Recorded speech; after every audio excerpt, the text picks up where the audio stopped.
cavernas da época paleolítica, que leiam, por exemplo, obras como as de Vitrúvio Polio, do século de Augusto, sobre arquitetura, nas quais as regras de proporção eram as ensinadas antigamente durante as iniciações. Se desejam conhecer essa arte verdadeiramente divina e compreender o profundo significado esotérico oculto em cada regra e em cada lei de proporção, homem algum descendente de habitante das cavernas paleolíticas teria sido capaz de desenvolver, por si só, uma ciência semelhante, mesmo no decurso de miríades sem conta de anos consagrados ao pensamento e à evolução intelectual. Foram os discípulos daqueles rishis e devas, encarnados na terceira raça raiz que, de geração em geração, transmitiram seus conhecimentos ao Egito e à Grécia, com a sua lei de proporção, atualmente perdida, da mesma forma que os iniciados da quarta raça, os Atlantes, os legaram aos Ciclopes, os filhos dos ciclos ou do infinito, cujo nome passou às gerações posteriores dos sacerdotes gnósticos. Graças à divina perfeição daquelas proporções arquitetônicas,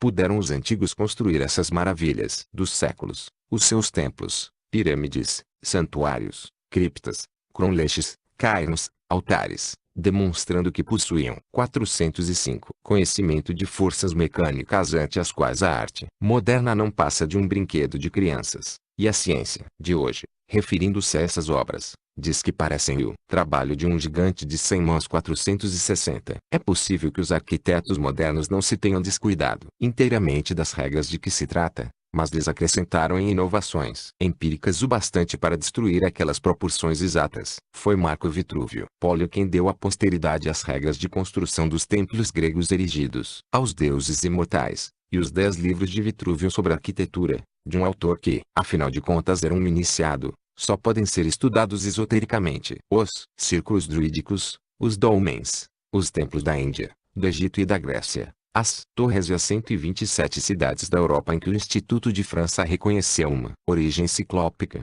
são todos obras de sacerdotes arquitetos iniciados, descendentes daqueles que foram em outro tempo instruídos pelos filhos de Deus e chamados, muito justamente, construtores. Eis o julgamento da posteridade sobre esses descendentes. Não usavam argamassa, nem cimento, nem ferro, nem aço, para cortar as pedras. E no entanto foram elas trabalhadas com tal habilidade que em muitos pontos mal se percebem as junturas, embora muitas dessas pedras, como no Peru, tenham 38 pés de comprimento, 18 de largura e 6 de 460 Kenali, Buquisofot, Pag.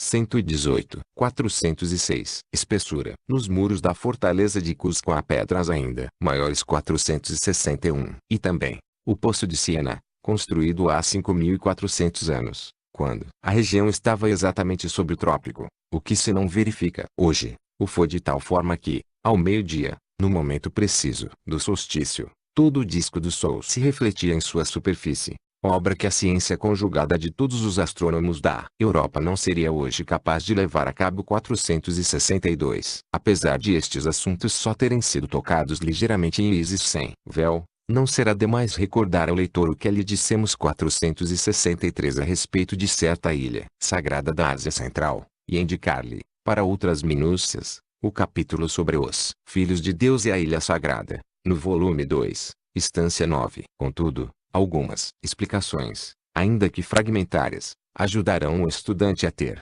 desde já, um vislumbre de percepção do mistério, para mostrar, com suficiente clareza, pelo menos um dos pormenores que dizem respeito aos misteriosos filhos de Deus. Mencionaremos que era destes Brahmaputras que pretendiam descender os elevados Dvijas, os Brahmanes iniciados da antiguidade, enquanto que os Brahmanes modernos querem fazer crer às castas inferiores que eles saíram diretamente da boca de Brahma. Tal ensinamento esotérico, acrescentando-se ainda que, muito embora descendessem aqueles, espiritualmente, é óbvio, dos filhos da vontade da Yoga, com o tempo se 461 Acosta, vi, 14, 462 Kenyali, e Biden, 463 e 587-93, 407, dividiram em sexos opostos, como fizeram mais tarde seus próprios progenitores, criados pelo poder de Kriya Shakti. Nada obstante, os seus degenerados descendentes conservaram,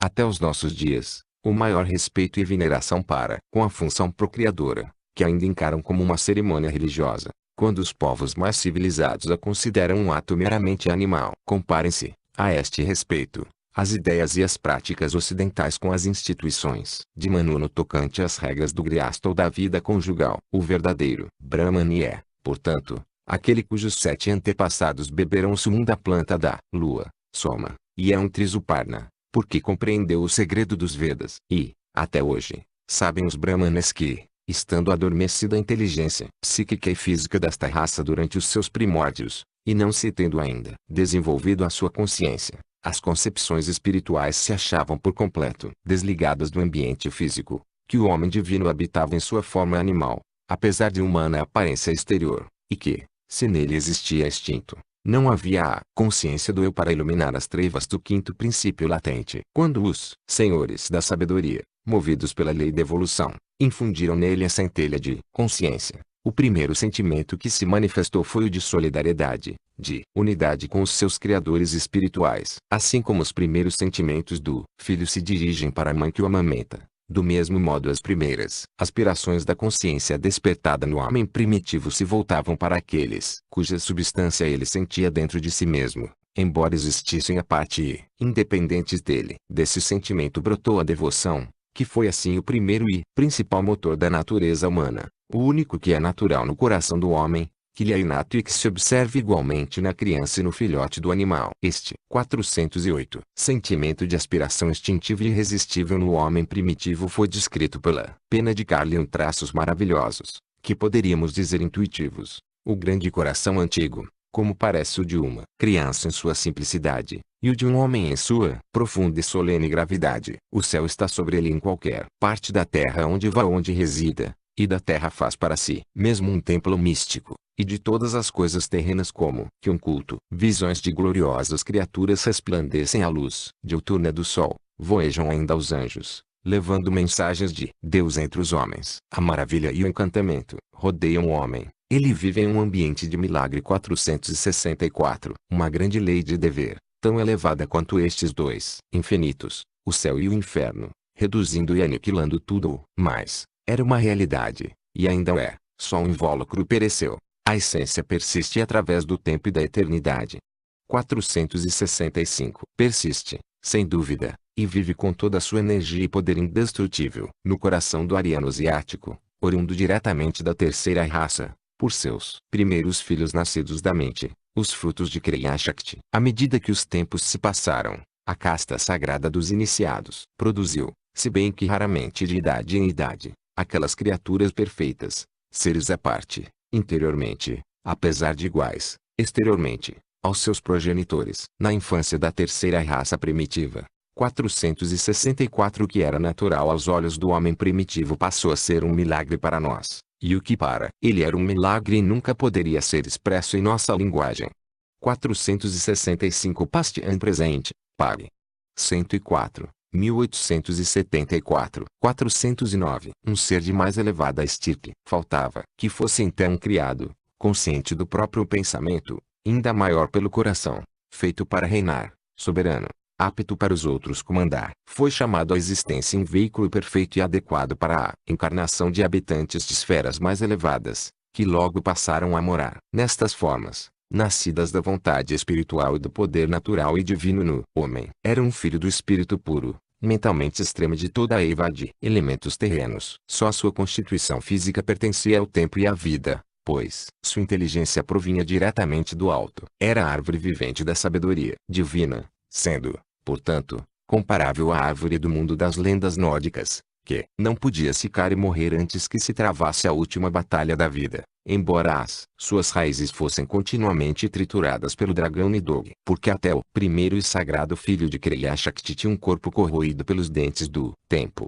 mas as raízes do seu interno permaneciam sempre fortes e inalteradas, pois cresciam e se estendiam para o céu, e não sobre a terra. Ele foi o primeiro dos primeiros, e a semente de todos os demais. Houve outros filhos de Kriya Shakti, produzidos por um segundo esforço espiritual, mas o primeiro continuou sendo até hoje a semente da sabedoria divina, o único e supremo entre os terrestres filhos da sabedoria. Nada mais podemos dizer sobre este assunto, exceto que em todas as épocas, sim, a nossa inclusive, tem existido grandes inteligências, que apreenderam com exatidão o problema. 410. Mas, como chegou o nosso corpo físico ao estado de perfeição em que o vemos agora, através de milhões de anos de evolução, naturalmente, mas nunca passando pela animalidade, como ensinam os materialistas. Pois, como disse Carlyle, a essência de nosso ser, o mistério do que em nós se chama o eu, onde as palavras para o exprimirem é um sopro do céu,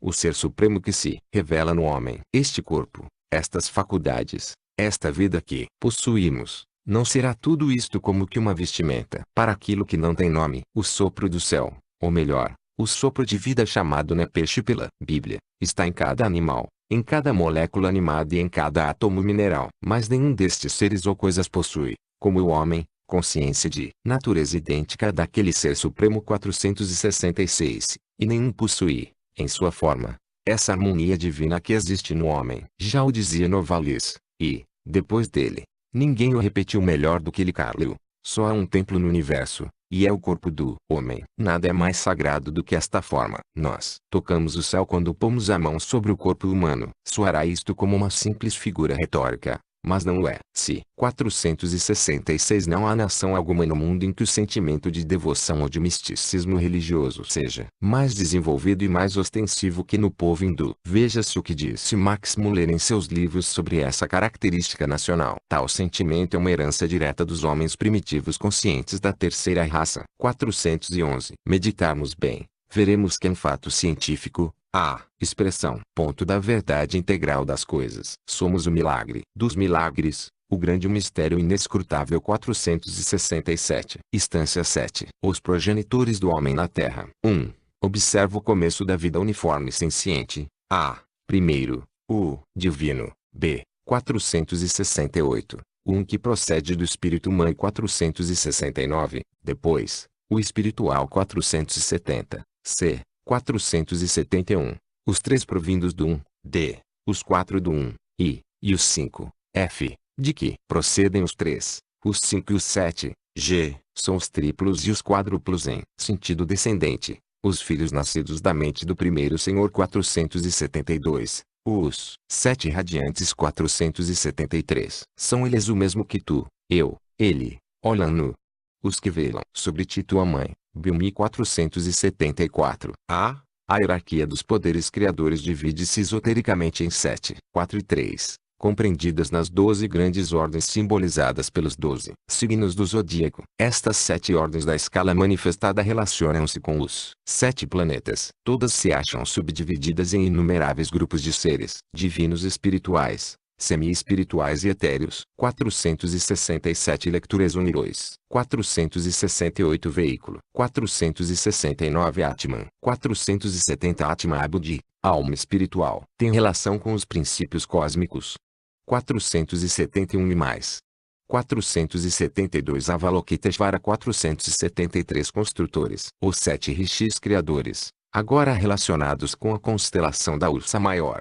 474 A Terra. 412. No Grande Quaternário, ou os 4 corpos e as 3 faculdades. Esotericamente, de Brahma, e o Panchasya, os 5 Brahmas ou os 5 Dhyana. Budas. No sistema budista, há uma ligeira indicação das principais dessas hierarquias. O grupo mais elevado compõe-se das chamas divinas, também mencionadas como leões do fogo e leões da vida, e cujo esoterismo está configurado no signo zodiacal de Leu. É o núcleus do mundo superior divino. São os sopros ígneos sem forma, idênticos, sob certo aspecto, a tríade sepirotal superior, que os cabalistas situam no mundo arquétipo. A mesma hierarquia, com os mesmos números, se encontra no sistema japonês, nos princípios ensinados pelas seitas shintoístas e budistas. Nesse sistema, a antropogênese precede a cosmogênese, pois o divino se submerge no humano e, a meio caminho de sua descida na matéria, cria o universo visível. Os personagens legendários,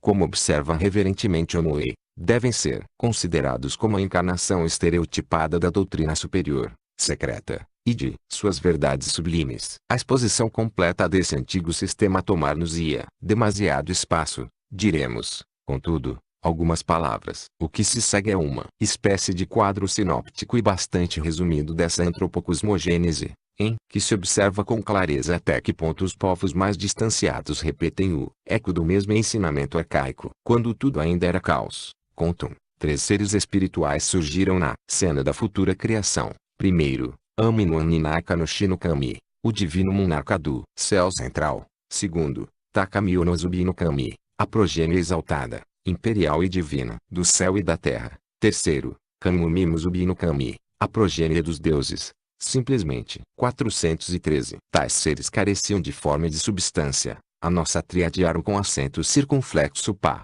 pois nem a substância celeste nem a terrestre estavam ainda diferenciadas, e a essência das coisas não tinha sido formada. B. No Zoar, que, tal como agora se acha, compilado e reeditado por Moisés de León, no século XIII, com auxílio de gnósticos cristãos da Síria e da Caldeia, e corrigido e revisto mais tarde por muitas mãos cristãs, só é um pouco menos esotérico que a própria Bíblia. No Zoar, dizíamos, aquele divino veículo já não se apresenta como no livro dos números caldeu. Verdade é que Ein Sof, o nada absoluto e sem limites, utiliza também a forma do Uno, o homem celeste, manifestado, a causa primeira, como sua carruagem, em hebreu Merkabah, em sânscrito Varna, para descer e manifestar-se no mundo dos fenômenos. Mas os cabalistas não esclarecem como pode o absoluto servir-se do que quer que seja, nem exercer algum atributo, visto que, como absoluto, carece inteiramente de atributos. Não explicam tampouco que realmente seja a causa primeira,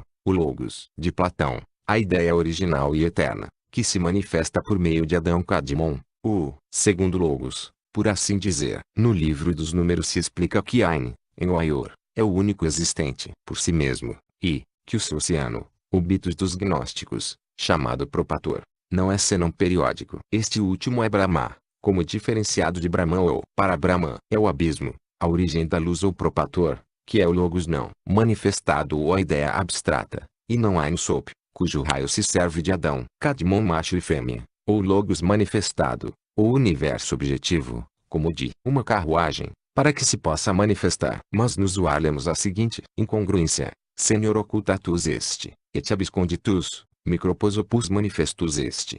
414. Et non manifestus 475. É um sofisma, pois que o microposopus, o microcosmo, somente pode existir durante suas manifestações, sendo destruído durante os Mahapralayas. A Kabbalah de Rosenroth, em vez de guia, é frequentemente origem de confusão. A primeira ordem é a divina, como no sistema japonês, no egípcio e em cada uma das antigas cosmogonias. Nesta chama divina, que é um, são acesos os 3 grupos descendentes. Tendo sua essência potencial no grupo superior, eles aparecem, nesse momento, como entidades distintas e separadas. São chamados as Virgens da Vida, a Grande Ilusão, etc. E, coletivamente, a Estrela de 6 pontas. Esta última, em quase todas as religiões, é o símbolo do Logos como primeira emanação. Na Índia, é o signo de Vishnu, o chakra ou roda, e na Cabala, o emblema do tetragramaton, o de 4 letras, ou,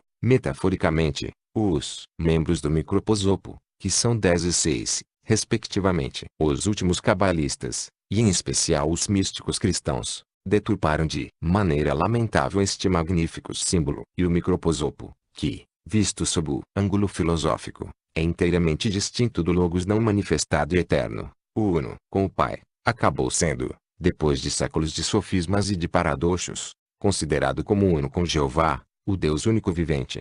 Quando Jeová, afinal de contas, não é mais que o Biná, um sepira feminino. Nunca será demais insistir neste ponto, para que o leitor o grave bem. Os 10 membros do homem celeste são os 10 Sepirot, mas o primeiro homem celeste é o espírito não manifestado do universo, não devendo jamais ser desvirtuado e confundido com o microposopo, a face ou aspecto menor, o protótipo do homem no plano terrestre. O 475 Roserot, Liber Mysterii, 4. E 415 Microposopo, como dissemos, é o Logos manifestado, e há muitos destes Logos. Deles nos ocuparemos mais tarde. A estrela de 6 pontas relaciona-se com as 6 forças ou poderes da natureza, com os 6 planos, princípios etc. etc. Todos sintetizados pelo 7 no ponto central da estrela. Todos, incluindo as hierarquias superiores e inferiores, emanam da Virgem Celeste, a grande mãe em todas as religiões. O andrógeno, O Sepir Adão, Kadmon. Sepir é a coroa, Keter, mas somente no princípio abstrato, como um X matemático, a quantidade desconhecida. No plano da natureza diferenciada, ela é a imagem feminina de Adão Kadmon, o primeiro andrógeno. A Cabala ensina que o Fiat Lux 476 se refere à formação e à evolução do Sepirot, e não à luz como o oposto das trevas. Diz o Rabino Simeão, ó companheiros, o homem, como emanação, era ao mesmo tempo homem e mulher, Adão, Kadmon verdadeiramente, e este é o sentido das palavras. Faça-se a luz, e a luz foi feita. E é este o homem duplo 477. Em sua unidade, a luz primordial é o mais elevado dos princípios, o sétimo, deve Prakriti, a luz do Logos não manifestado. Mas, em sua diferenciação, passa a ser Foat os 7 filhos. O primeiro é simbolizado pelo ponto central, no triângulo duplo. O segundo, pelo hexágono, ou 6 membros do microposopo. E o sétimo é Malkut, a esposa dos cabalistas cristãos, ou a nossa terra. Donde as expressões 476 Gênesis e 477 as Zugiaus de Enzoar, Pags 13:15. 416. O primeiro depois do é o fogo divino. O segundo, o fogo com o éter. O terceiro é composto de fogo, éter e água. O quarto, de fogo, éter, água e ar. O não se ocupa dos globos habitados pelo homem, mas das esferas internas invisíveis. O primogênito é a vida, o coração e o pulso do universo. O segundo é sua mente e consciência. Esses elementos, fogo, água etc., não são os nossos elementos compostos, e aquela consciência não tem nenhuma relação com a nossa. A consciência do manifestado, se não é absoluta, e ainda não condicionada. Mar, a mente universal, é a primeira produção do Brahma Criador, como também a de Pradana, a matéria não diferenciada. C, a segunda ordem de seres celestes, os do fogo e do éter, que correspondem ao espírito e à alma, ou Atma Buddhi, e cujo nome é legião, ainda carecem de forma, sendo, porém, mais distintamente substanciais. Constituem a primeira diferenciação na evolução secundária ou criação, que é uma palavra enganosa. Como o nome indica, são os protótipos dos jivas ou monadas que se encarnam, sendo formados pelo espírito flamante da vida. Qual a luz pura do sol, o raio passa através deles, que lhe proporcionam o seu veículo futuro, a alma divina. Buddhi, acham-se diretamente relacionados com as legiões do mundo superior de nosso sistema. Destas unidades duplas emanam as tríplices. Na cosmogonia japonesa, quando no meio da massa caótica aparece um núcleo em forma de ovo, que contém o germe potencial de toda a vida, é o triplo que se diferencia. O princípio, e o masculino etéreo sobe, e o princípio feminino, em 417, mais material e grosseiro, se precipita no universo da substância, processando-se uma separação entre o celeste e o terrestre. Deste, o feminino, a mãe, nasce o primeiro ser objetivo e rudimentar. É etéreo, sem forma nem sexo, no entanto, é dele e da mãe que nascem os 7 espíritos divinos, dos quais emanarão as 7 criações, exatamente do mesmo modo que, no Codex Nazaré a ligadura os é de carabitanos e da mãe espíritos que nascem os 7 espíritos mal dispostos. Materiais. Seria por demais extenso darmos aqui os nomes japoneses, mas, devidamente traduzidos, figuram na seguinte ordem. 1. O celibatário invisível, que é o Logos criador do Pai que não cria, ou a potencialidade criadora desse último,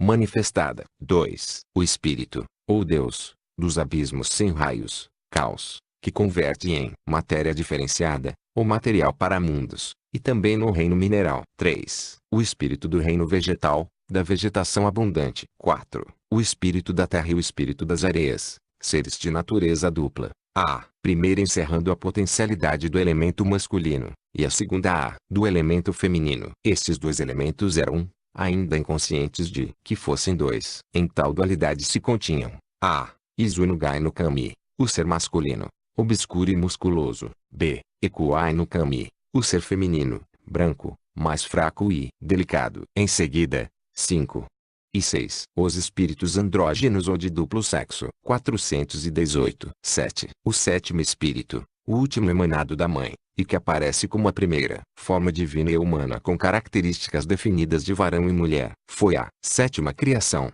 como nos Puranas, em que o homem é a sétima criação de Brahma. Estes Tsanajitsanami desceram ao universo pela ponte celeste, a Via Láctea, a Tsanaji, avistando embaixo uma caótica massa de nuvens e de água. Cravou no meio delas a sua lança coberta de pedras preciosas, e a terra seca apareceu. Então os dois se separaram para explorar o Nokoro, o mundo ilha, novamente criado. Omoe. Tais são as fábulas esotéricas japonesas, a crosta que oculta a mesma verdade contida na doutrina secreta. A terceira ordem corresponde a Atma Buddhimanas, espírito, alma e inteligência. É chamada a tríade. E a quarta ordem é formada pelas entidades substanciais. É o grupo mais elevado entre os Ryu com acento circunflexo paz, formas atômicas. É o viveiro das almas humanas, conscientes e espirituais. São chamados os jivas imortais e constituem, por intermédio da ordem que lhes é inferior, o primeiro grupo da primeira legião setenária, o grande mistério do ser humano consciente e intelectual. Pois este último é o campo em que jaz oculto, em sua privação 478, o germe que irá cair na geração. Este germe converter-se-á na força espiritual que, na célula física, guia o desenvolvimento do embrião e é a causa da transmissão das faculdades. 478 impotência, não manifestado. 419 hereditárias, e de todos os atributos inerentes ao homem. Não quer isso dizer que o ocultismo ensine ou aceite a teoria darwinista da transmissão das faculdades adquiridas. Para os ocultistas, a evolução segue linhas inteiramente diferentes.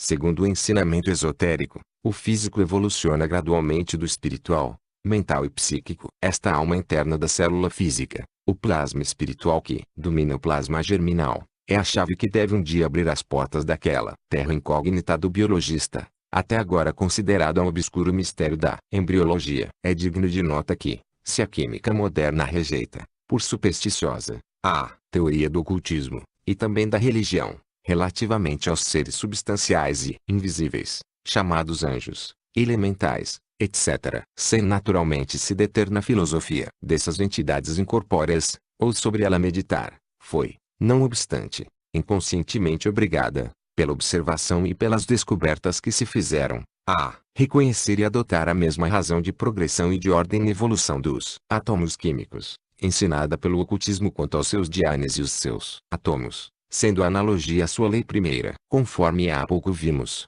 o primeiro grupo dos anjos Ryu com acento circunflexo pai é quaternário, adicionando-se mais um elemento a cada ordem, em escala descendente. Analogamente, são os átomos, de acordo com a nomenclatura química, monoatômicos, diatômicos, triatômicos, tetratômicos etc., à medida que vão descendo na escala. Convém lembrar que o fogo, a água e o ar do ocultismo, os chamados elementos da criação primária, não são os elementos compostos que existem na Terra, mas elementos numéricos homogêneos, os espíritos dos elementos terrestres. Vêm depois os grupos ou legiões setenárias. Se dispostos em um diagrama, em linhas paralelas com os átomos, veremos que as naturezas 420 destes seres correspondem, em sua escala de progressão decrescente, e de modo matematicamente idêntico, quanto à analogia, aos elementos compostos. É claro que isto somente pode observar-se em diagramas organizados por ocultistas,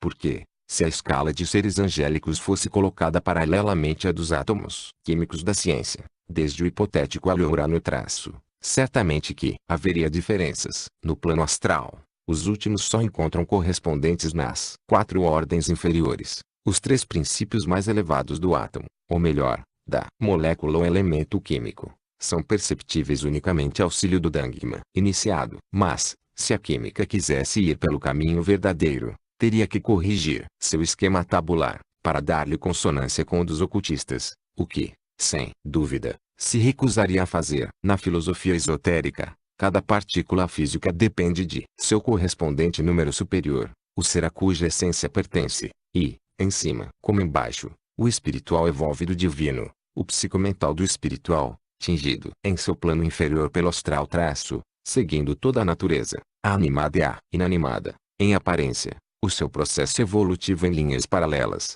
e retirando os seus atributos tanto de cima como de baixo. O número 7, aplicado ao termo legião setenária, referido acima, não compreende somente 7 entidades, mas também 7 grupos ou legiões, como já explicamos. O grupo mais elevado, o dos Asuras nascidos do primeiro corpo de Brahma, que se converteu em noite, é setenário, isto é, divide-se, como o dos Pitris, em 7 classes, das quais 3 são Aru com acento circunflexo pá, sem corpo, e 4 possuem corpo. 479. São eles mais propriamente os nossos Pitris, antepassados, que os Pitris, que projetaram o primeiro homem físico. 479. Veja-se Vishnu Purana, livro I. 421. F. A quinta ordem é sobremodo misteriosa, relacionada, que é, com o pentágono microcósmico, a estrela de 5 pontas, que representa o homem. Na Índia e no Egito, estes Dhyanis estavam associados ao crocodilo, e sua morada era no Capricórnio. Mas, na astrologia hindu, esses termos são transmutáveis, pois o 10º signo do zodíaco, que é chamado Makara, pode ser traduzido livremente por crocodilo. A palavra chega a ser interpretada de várias maneiras em ocultismo, como se verá mais adiante. No Egito, o defunto, que tinha por símbolo o pentagrama ou a estrela de 5 pontas, correspondentes aos membros do homem, era apresentado emblematicamente sob a aparência de um crocodilo, em que se transformava Sebek, ou Sevek, o 7º, como diz Gerald Massey, atribuindo-lhe o tipo da inteligência, e na realidade um dragão, e não um crocodilo. É o dragão da sabedoria, humanas, a alma humana, a mente, o princípio inteligente, o 5º princípio em nossa filosofia esotérica. No livro dos mortos ou ritual, o defunto osirificado, que aparece sob o emblema de um deus em forma de múmia com cabeça de crocodilo, assim fala: eu sou o crocodilo que preside ao medo. Eu sou o Deus crocodilo que traz a sua alma entre os homens. Eu sou o Deus crocodilo que veio para destruir. É uma alusão à destruição da pureza espiritual e divina, quando o homem adquire o conhecimento do bem e do mal, e também aos deuses ou anjos caídos de todas as teogonias. 422. Eu sou o peixe do grande Urus como Macarel, crocodilo ou veículo de Varuna. Eu estou submergido em Sequem 480. A última frase corrobora e repete a doutrina do budismo esotérico, com aludir diretamente ao 5º princípio, manas, ou melhor, a parte mais espiritual de sua essência, que se submerge em Atma Buddhi, é por ele absorvida e com ele se identifica após a morte do homem. Pois Sequem é a residência, ou louca, do deus Ken, Horus Osíris ou pai e filho, daí o Devachan de Atma Buddhi. No livro dos mortos, vê-se o defunto entrar em Sequem com Horus Tot e sair como espírito puro. Diz o defunto: eu vejo as formas de mim mesmo com vários homens que se transformam eternamente. Eu conheço este capítulo. Aquele que o conhece assume toda a espécie de formas viventes. 481. E, dirigindo-se com uma fórmula mágica ao que no esoterismo egípcio se chama o coração ancestral, ou o princípio que reencarna, o ego permanente, diz: mas o defunto, ó coração meu coração ancestral, tu que és necessário às minhas transformações, não te separes de mim. Ante o guardião das balanças, tu és a minha personalidade. 480. Capitão Uxi. 481. Capitão Shiv. 29, 30. 423. Dentro do meu peito, o divino companheiro que vela sobre as minhas carnes, corpos. 482. Em Sequem que está oculta a face misteriosa, o homem real. Subjacente à falsa personalidade, o crocodilo tríplice do Egito, o símbolo da trindade superior ou tríade humana, Atma, Buddhi e Manas. Uma das explicações do verdadeiro significado oculto desse emblema religioso egípcio descobre-se facilmente. O crocodilo é o primeiro a esperar e receber os raios ardentes do sol da manhã, e logo passou a personificar o calor solar. O surgir do sol era como a chegada na terra entre os homens da alma divina que anima os deuses. Daí aquele estranho simbolismo. A múmia tomava a cabeça de um crocodilo para mostrar que era uma alma que chegava à terra. Em todos os antigos papiros, é o crocodilo chamado Sebek. 7º. A água simboliza também, esotericamente, o 5º princípio, e, conforme já dissemos, Gerald Massey demonstra que o crocodilo era considerado a 7ª alma, a alma suprema das 7, o vidente invisível. Mesmo esotericamente, Sequem é a morada do deus Ken, e quem é Horus que vinga a morte de seu pai Osíris, e que, portanto, castiga o homem pelos seus pecados quando ele se torna uma alma desencarnada. Assim, o defunto osirificado converte-se no deus Ken, que ceifa o campo de Anhou, isto é, que colhe a sua recompensa ou seu castigo, pois esse campo é o sítio celeste, Devachan, onde o morto recebe o trigo, o alimento da justiça divina. Supõe-se que o quinto grupo dos seres celestes encerra-se os duplos atributos dos aspectos espiritual e físico do universo. Os dois polos, por assim dizer, de Marte, a inteligência universal, e a natureza dual do homem, a espiritual e 482 Ibidem. 3435, 424, a física. E é por isso que o seu número 5, duplicado e convertido em 10, o relaciona com Makara, o 10º signo do zodíaco. G. A sexta e a sétima ordens participam das qualidades inferiores do quaternário. São entidades conscientes e etéreas, tão invisíveis quanto o éter, como os ramos de uma árvore. Elas brotam do primeiro grupo central dos 4.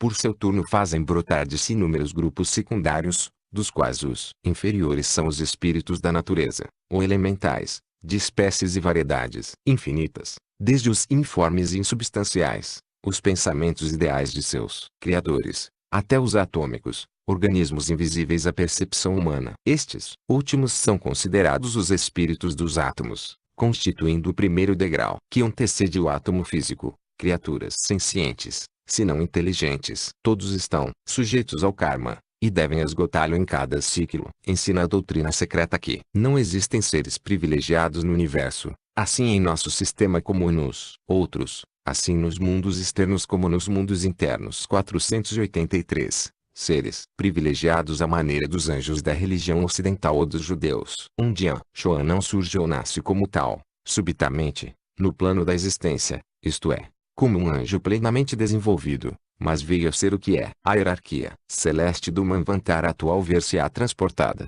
no próximo ciclo de vida, a mundos superiores, e dará lugar a uma nova hierarquia composta dos eleitos de nossa humanidade. A existência é um ciclo interminável no seio da eternidade absoluta, em que se movem inúmeros ciclos internos, finitos e condicionados. Deuses criados como tais não demonstrariam nenhum mérito pessoal em ser deuses. Semelhante classe de seres, perfeitos unicamente em virtude da 483. O mundo considera-se mundo superior não por causa de sua localização, mas por sua essência ou qualidade. O profano, no entanto, entende esse mundo como céu, colocando-o por cima de nossas cabeças. 425. Natureza imaculada e especial que lhes fosse inerente, em face de uma humanidade que luta e sofre, e ainda das criaturas inferiores, seria o símbolo de uma injustiça eterna de caráter inteiramente satânico, um crime para todo sempre presente, uma anomalia e uma impossibilidade na natureza. Portanto, devem os 4 e os 3 encarnar-se como todos os demais seres. Por outra parte, este sexto grupo é quase inseparável do homem, que dele retira todos os seus princípios, exceto o mais elevado e o inferior, ou seja, o seu espírito e o seu corpo. Os 5 princípios humanos do meio constituem a própria essência dos Dhyanis. Paracelso dá-lhes o nome de flaga e ligadura, os cristãos, o de anjos da guarda, os ocultistas, o de pitris, antepassados. São os Dhyanshas, sextuplos, que possuem na composição de seus corpos os 6 elementos espirituais. São, portanto, idênticos ao homem, menos o corpo físico. Só o raio divino, Atman, provém diretamente do Uno. Perguntar-se-á, como pode ser? Como é possível conceber que estes deuses sejam, ao mesmo tempo, suas próprias emanações e seus eus pessoais? Será em sentido idêntico ao do mundo material, em que o filho é, de certo modo, o próprio pai, visto ser o seu sangue, o osso de seus ossos e a carne de sua carne. A isso respondem os mestres, em verdade. Assim é, mas só depois de penetrar no âmago do mistério do ser é que se pode ter a perfeita compreensão desta verdade. 2. O raio único multiplica os raios menores. A vida precede a forma, e a vida sobrevive ao último átomo. 484. Através dos raios inumeráveis. 484 da forma, o STH com acento circunflexo Lacharira o corpo externo. 426. O raio da vida, o 1. Semelhante ao fio que passa através de muitas contas. 485. Este sloka exprime o conceito, puramente vedantino, conforme já explicamos alhures, de um fio de vida, SU com acento circunflexo Tratma, passando através de sucessivas gerações. Como explicar? Recorrendo a uma comparação, a um exemplo familiar, ainda que necessariamente imperfeito, como todas as analogias de que dispomos. Antes de fazê-lo, porém, indagaremos se há quem tenha por antinatural, ou ainda por sobrenatural, O processo de crescimento e de transformação do feto até que se torne uma criança sadia, com várias libras de peso, de que se desenvolve ela, da segmentação de um óvulo infinitamente pequeno e de um espermatozoide. Vemos em seguida que a criança cresce até ser um homem, de 5 a 6 pés de altura. O mesmo se dá com a expansão atômica e física do microscopicamente pequeno em algo de grandes proporções, do invisível à vista, desarmada no que é visível e objetivo. A ciência tem resposta para tudo isso. Acreditamos que sejam suficientemente corretas as suas teorias embriológicas, biológicas e fisiológicas, tanto quanto possa confirmar exata observação dos fatos. Entretanto, as duas principais dificuldades da ciência embriológica, a saber, quais são as forças que atuam na formação do feto, e qual é a causa da transmissão hereditária das semelhanças física, moral ou mental, nunca foram resolvidas de maneira satisfatória, e jamais o serão até o dia em que os cientistas se dignarem de aceitar as teorias ocultas. Mas, se aquele fenômeno físico a ninguém causa espanto, embora intrigue os embriólogos porque haveria de considerar 485 pérolas, no manuscrito de 1886, 427, se onde parecer mais impossível nosso desenvolvimento intelectual e interno, a evolução do humano espiritual no divino espiritual, mal avisados estariam os materialistas e os evolucionistas da escola de Darwin se aceitassem as novas teorias do professor Weismann, autor de Beitrar contre Magie, Zurdsendenslehre, no tocante a um dos mistérios da embriologia que acabamos de mencionar, e que ele supõe ter resolvido. Ora, quando for encontrada a solução exata, terá a ciência entrado no verdadeiro domínio do oculto, saindo para sempre da região do transformismo, tal como ensinado por Darwin. As duas teorias são inconciliáveis, do ponto de vista do materialismo. Considerada, porém, do ponto de vista do ocultismo, a nova teoria soluciona todos aqueles mistérios. Os que não estão a par das descobertas do professor Weismann, que já foi um dos mais entusiastas darwinistas, devem ler as suas obras. O filósofo e embriólogo alemão, passando sobre as opiniões de Hipócrates e Aristóteles, seguindo em linha reta até os ensinamentos dos antigos arianos, mostra como uma célula infinitesimal, entre 1 milhão de outras, trabalha pela formação de um organismo, determinando por si só, e sem nenhum auxílio, pela segmentação e multiplicação constante, a imagem correta do futuro homem ou animal, com as suas características físicas, mentais e psíquicas. É essa célula que imprime, na fisionomia e na forma do novo indivíduo, os traços dos pais ou de algum passado distante. É também essa célula que transmite as idiosincrasias intelectuais e mentais dos pais, e assim sucessivamente. Semelhante plasma é a parte imortal do nosso corpo, desenvolvendo-se por um processo de assimilações sucessivas. A teoria de Darwin, que considera a célula embriológica como a essência ou extrato de todas as demais células, foi posta de lado, por incapaz de explicar as transmissões hereditárias. Só há duas maneiras de esclarecer o mistério da 428 hereditariedade. Ou a célula germinal é dotada da faculdade de atravessar todo o ciclo de transformações que conduz à elaboração de um organismo separado.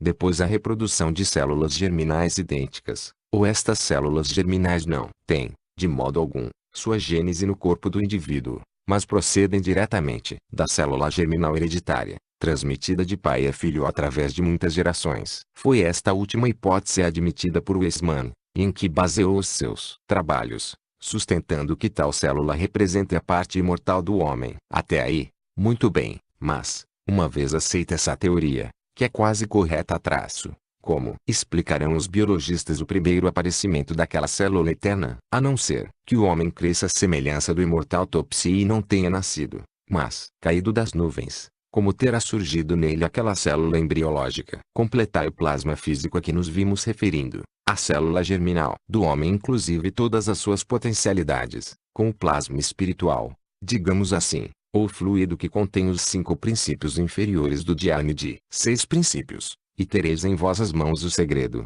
se fordes bastante espiritual, para compreendê-lo. Vejamos agora a comparação prometida. Quando a semente do homem é lançada no terreno fértil da mulher animal, não poderá germinar se não tiver sido frutificada pelas 5 virtudes, o fluido ou emanação dos princípios, do homem sextuplo celeste. Esta é com acento circunflexo a razão porque microcosmo é com acento circunflexo representado como um pentágono dentro do hexágono em forma de estrela. O Macrocosmo 486. 486 Anthropos A. Uma obra sobre embriologia oculta. Livro I. 429. As funções digivas sobre a Terra são de caráter quíntuplo. No átomo mineral está ele relacionado com os princípios inferiores dos espíritos da Terra, os sextuplos. Dianes, na célula vegetal, com o segundo dos mesmos princípios, prana, a vida, no animal, com os princípios anteriores mais o terceiro e o quarto, no homem, deve o germe receber a frutificação de todos os cinco, pois sem isso ele não nascerá superior ao animal 487. Assim, é só no homem que o jiva está completo. Quanto ao seu sétimo princípio, não é senão um dos raios do Sol universal. Toda criatura racional recebe como empréstimo temporário aquilo que deve um dia retornar à sua fonte. O corpo físico, esse é formado pelas vidas terrestres inferiores, através da evolução física, química e fisiológica. Os bem-aventurados nada têm a ver com as depurações da matéria, diz a Cabala no livro dos Números Caldeu. Importa isso em dizer, a humanidade, em sua primeira forma prototípica e de sombra, é uma criação dos Elohim de vida ou pitris, em seu aspecto qualitativo e físico, é a progênie direta dos antepassados, os Dhyanis inferiores ou espíritos da terra, e deve sua natureza moral, psíquica e espiritual a um grupo de seres divinos, cujo nome e características serão dados nos volumes 3 e 4. Os homens, coletivamente, representam o trabalho de legiões de espíritos vários, distributivamente, são os tabernáculos dessas legiões, em caráter ocasional e, individualmente,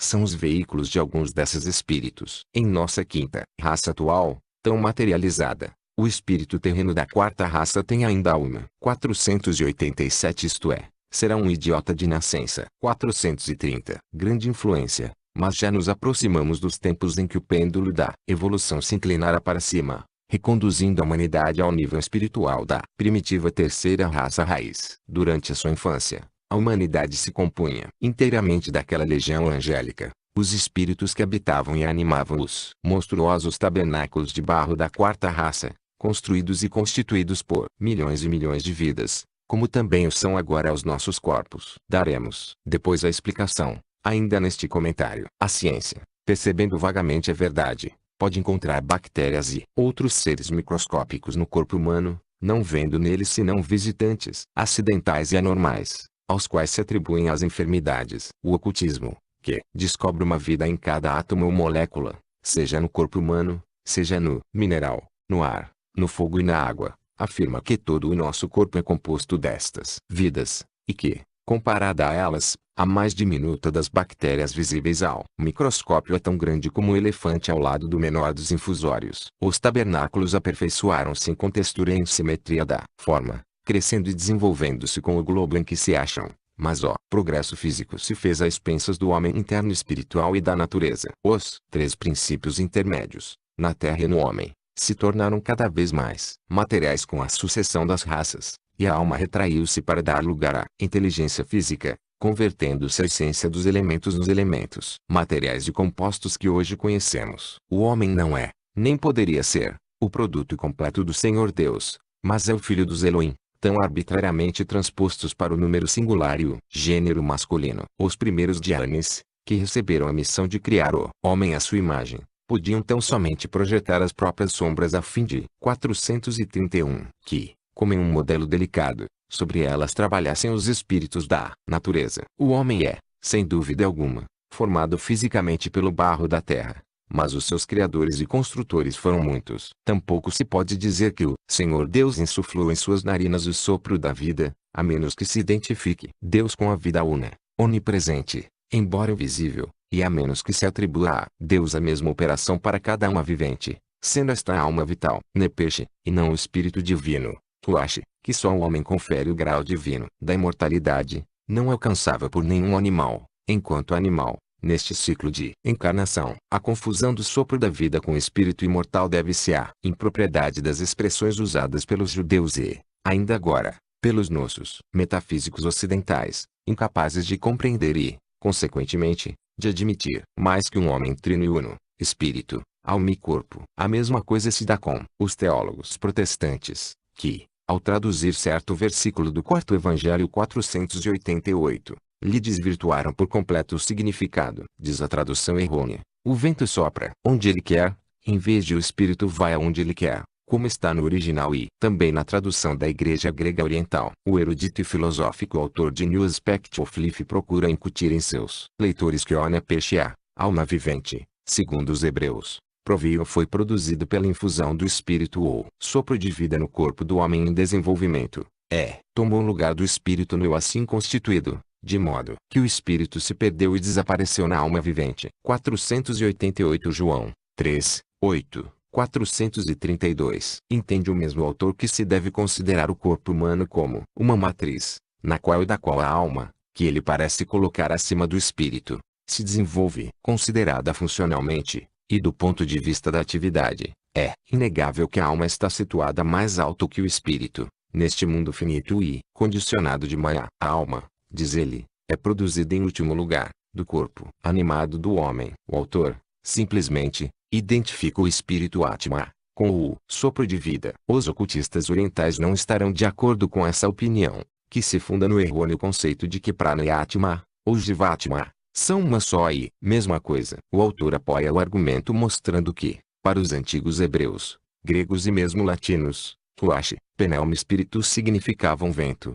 sendo certo que assim era para os judeus, e provável que também o fosse para os gregos e romanos, existindo uma relação suspicaz entre a palavra grega nemos, vento, a latina animus, alma. Tudo isso assenta numa sutileza de raciocínio. Mas é difícil encontrar um campo de batalha adequado para decidir a questão, pois, segundo parece, o Dr. Prata é um metafísico prático, uma espécie de cabalista positivista, ao passo que os metafísicos orientais, especialmente os vedantinos, são todos idealistas. Os ocultistas pertencem também à escola vedantina puramente esotérica, e, muito embora designem a Viduna, para Brahman, como o grande sopro e o torvelinho, separam da matéria por completo, o sétimo princípio, negando que tenha relação ou conexão com ela. Assim, reina uma confusão quase inextricável na filosofia das relações entre o lado psíquico, espiritual e mental do homem e as suas funções físicas. Melhor compreensão não se observa na atualidade quanto à antiga psicologia ária ou a egípcia,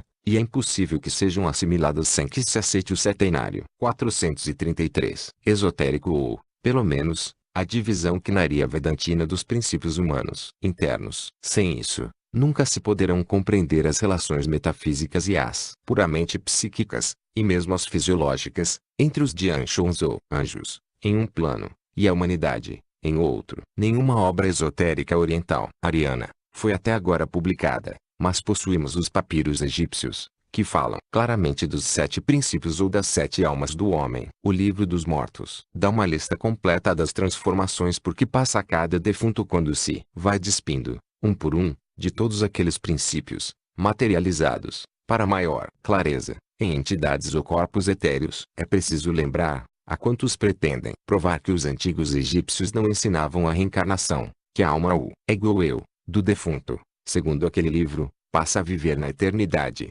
que é imortal, coetânea da barca solar, ou seja, do ciclo da necessidade, desaparecendo com ela. Essa alma surge do Tiaú, o reino da causa da vida, se une com os vivos na terra, durante o dia, para regressar toda noite ao Tiaú. Aí estão expressas as existências periódicas do ego. 489. A sombra, a forma astral é aniquilada, devorada pelo Urza. A ligadura. Os 490. Os manas serão aniquilados, os 2 gêmeos, o 4º e o 5º princípios, serão dispersados, mas a alma pássaro, a andorinha divina e Ura é a ligadura. Os de chama, Manas e Atma Abudi, viverão na eternidade, porque são os maridos de sua mãe. Outra analogia significativa entre o esoterismo ário ou brahmânico e o egípcio é que o primeiro chama antepassados lunares do homem aos pitris, e os egípcios faziam do deus Lua, Tatesmun, o primeiro antecessor humano. 489 Capitão Kshi e 490 Capitão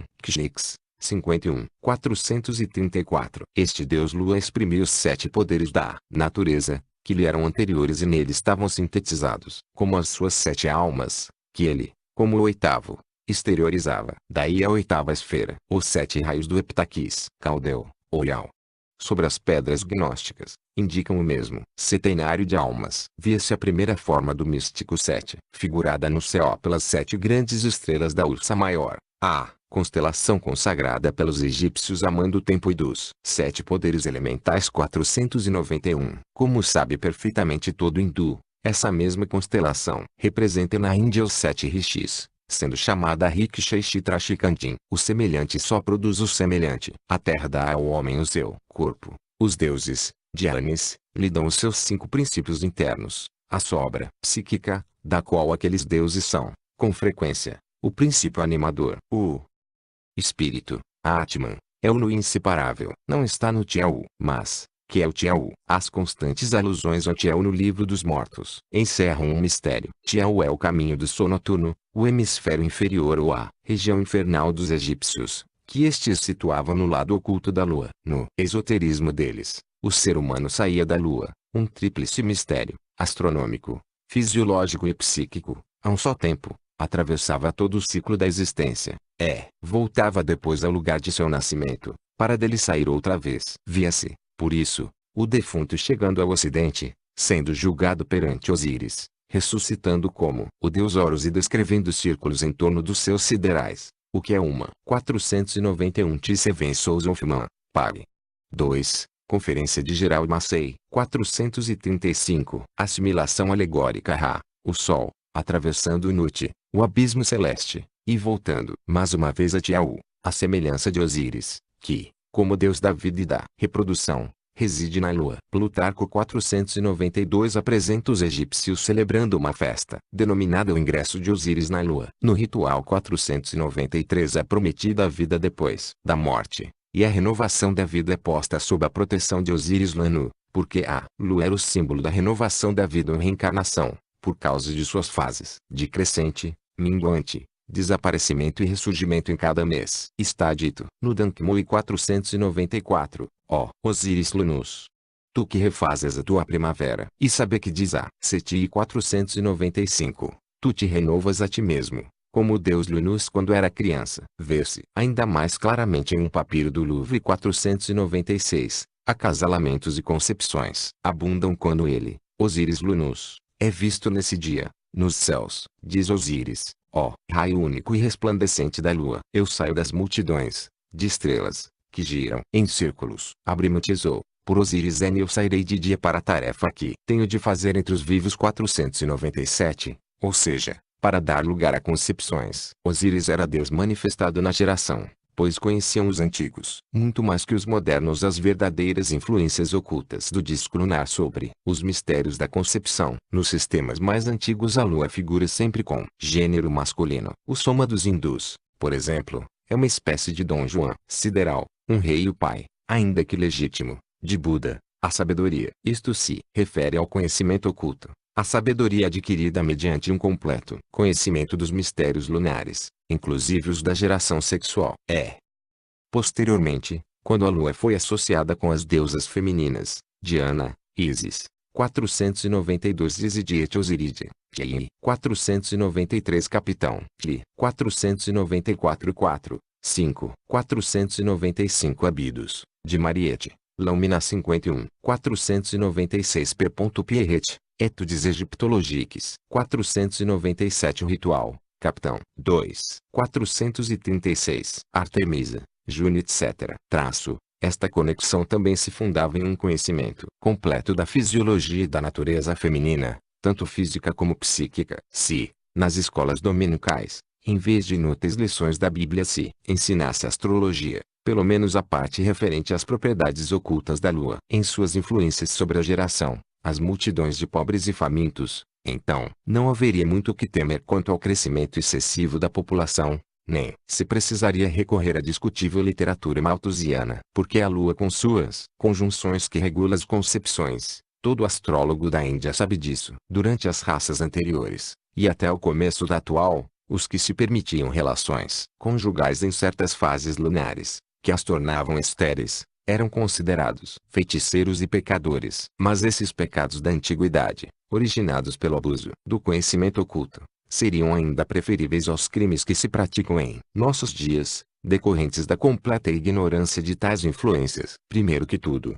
o Sol e a Lua eram as únicas divindades visíveis e, por seus efeitos tangíveis, por assim dizer, psíquicas e fisiológicas, o Pai e o Filho ao passo que o espaço ou o ar em geral, ou aquela extensão dos céus que os egípcios chamavam Nut, era o espírito oculto ou o sopro dos dois. O pai e o filho se alternavam em suas funções, e operavam juntos harmonicamente em suas influências sobre a natureza terrestre e a humanidade, sendo por isso considerados como um, embora fossem dois como entidades personificadas. Ambos eram masculinos, e ambos exerciam funções distintas, mas complementares entre si, na causa geradora da humanidade. Tudo isso eram aspectos astronômicos e cósmicos, considerados e expressos em linguagem simbólica, passando a teológicos e dogmáticos em nossas últimas raças. 437. Mas, por trás desse véu de símbolos cósmicos e astrológicos, estavam os mistérios ocultos da antropografia e da gênese primordial do homem. A esse respeito, nenhum conhecimento de simbologia, nem mesmo da chave da linguagem simbólica pós-diluviana dos judeus, pode servir-nos de auxílio, salvo no tocante ao que foi exposto nas escrituras nacionais para usos esotéricos e que, apesar de velado com muita habilidade, não representa senão uma parcela mínima da história real e primitiva de cada povo, referindo-se muitas vezes, como nas escrituras dos hebreus, só à vida humana terrestre da nação, e não à sua vida divina. O elemento psíquico e espiritual pertencia aos mistérios e à iniciação. Havia coisas que jamais eram escritas em papiros ou pergaminhos, mas gravadas em rochas e nas criptas subterrâneas, como na Ásia Central. Entretanto, houve um tempo em que o mundo inteiro possuía uma só língua e um só conhecimento, e o homem sabia então mais do que hoje acerca de sua origem. Sabia que o Sol e a Lua, por mais importante que fosse o papel que exerceram na constituição, crescimento e evolução do corpo humano, não foram os agentes diretos que o fizeram aparecer sobre a Terra. A verdade é que tais agentes são os poderes vivos inteligentes que os ocultistas chamam de Anshans. A propósito, um ilustre admirador do esoterismo judaico nos diz que a Kabbalah reza expressamente que Elohim é uma abstração geral, o que em matemática chamamos um coeficiente constante ou uma função geral, não particular, que entra em toda a construção, ou seja, a razão geral de 1 a 31.415, os números eloísticos, e astros diânicos. 438. A isso responde o ocultista oriental, conforme, é uma abstração para os nossos sentidos físicos. Mas, para nossas percepções espirituais, e para nossa visão espiritual interna, o Elohim ou Dianes não são mais abstrações que a nossa alma e o nosso espírito. Rejeitar um é rejeitar o outro, pois o que constitui em nós a entidade que sobrevive é, em parte, a emanação direta daquelas entidades celestes, e, em parte, também elas próprias. Uma coisa é certa, os judeus conheciam perfeitamente a feitiçaria e diversas forças maléficas, mas, com exceção de alguns de seus grandes profetas e videntes, como Daniel e Ezequiel, pertencendo Enoch a uma raça muito anterior e não a uma nação particular, senão a todas, como um caráter genérico traço, sabiam muito pouco do ocultismo realmente divino, nem dera queriam ocupar-se. O seu caráter nacional opunha-se a tudo o que se não relacionasse diretamente com os seus interesses étnicos de tribo e individuais, do que dão testemunho seus próprios profetas e as maldições que proferiam contra as raças que não dobravam a cerviz. Mas a Cabala ainda mostra claramente a relação direta que existe entre os Sepirot, o Elohim, e os homens. Isto posto, quando nos for demonstrado que a identificação cabalística de Jeová combina um Sepira feminino, encerra outro significado suboculto, então, e só então, poderemos os ocultistas conferir a palma da perfeição aos cabalistas. Até lá, sustentaremos que Jeová, no sentido abstrato de um Deus vivo, é um número simples, uma ficção metafísica, não passando a realidade senão quando posto em seu verdadeiro lugar como emanação e como sepira, e temos o direito de afirmar que o Zohar, pelo menos segundo o testemunho do próprio livro dos Números, expressava em sua origem, antes que os cabalistas cristãos o desfigurassem, e expressa ainda, doutrina idêntica à nossa, a saber, que o homem provém, não de um homem celeste único, mas de um grupo centenário de homens. 439. Celestes ou anjos. Igual ao ensinamento se encontra em Pimandro, o pensamento divino. 3. Quando um se converte em dois, aparece o triplo. E os 3.498 são, é o nosso fio, olhando o coração do homem planta, chamado Saptaparna.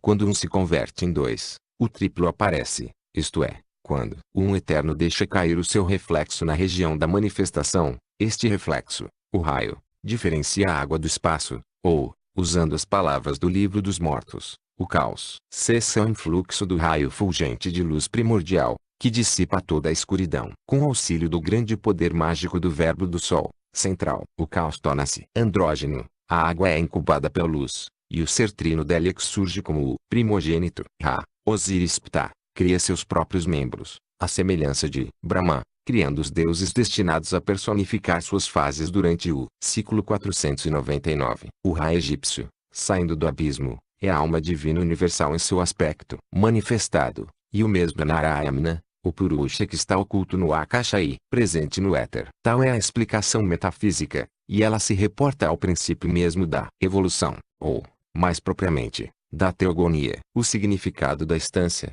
considerada de outro ponto de vista, em suas relações com o mistério do homem e sua origem, e ainda mais difícil de compreender. A fim de formar um conceito claro do que significa um converter-se em dois e em seguida transformar-se em triplo, é preciso que o estudante, antes de mais nada, se inteire perfeitamente do que 498 unidos entre si. 499 Up. Cite. 17. Pague. 4. 440. Entendemos pelo nome de Rondas. Se ler o Esoteric Buddhism, que foi o primeiro ensaio de um esboço aproximado da cosmogonia arcaica, verá que Ronda é a evolução em série da natureza material nascente, nos 7 globos de nossa cadeia 500, com seus reinos mineral, vegetal e animal, incluído o homem neste último, e à sua frente, durante o período completo de um ciclo de vida, chamado pelos Brahmanes um dia de Brahma, corresponde, em resumo, a uma revolução da roda nossa cadeia planetária, a qual se compõe de 7 globos ou 7 rodas separadas, empregada agora a palavra em outro sentido. Quando a evolução desceu, na matéria, do globo A ao globo G ou Z, uma ronda se completou. Na metade da quarta revolução, ou seja, de nossa ronda atual, a evolução atingiu